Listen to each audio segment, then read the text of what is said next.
Hello বন্ধুরা, দেখো আজকে দুপুরবেলার আর একটা রান্না নিয়ে চলে এসেছি। তো প্রথমে তেলের মধ্যে আমি লঙ্কার গুঁড়ো আর হলুদ গুঁড়ো দিয়ে ডিমটা ভেজে নিচ্ছি।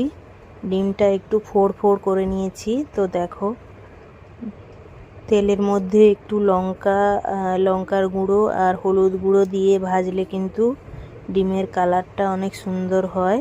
আর দেখো আমি ওই তেলের মধ্যে জিরে, তেজপাতা আর শুকনো লঙ্কা ফোড়ন দিয়ে দিয়েছি।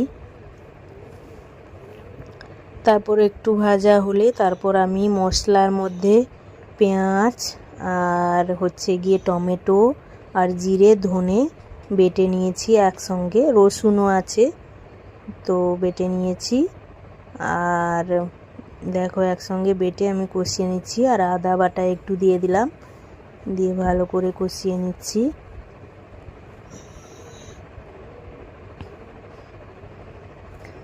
তারপর দেখো একটু লাল লঙ্কার গুঁড়ো আর হলুদ গুঁড়ো দিয়েছি।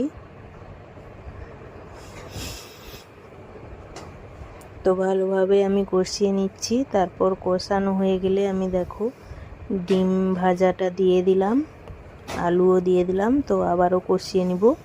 তারপর ভালো করে একসঙ্গে কষিয়ে আমি জল গরম করে রেখেছি, তো জল গরম দেব।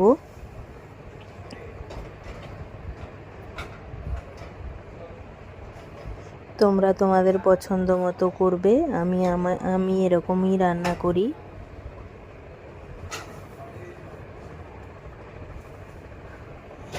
তো দেখো কষানো হয়ে গেছে। এবার আমি গরম জল দিয়ে দিলাম।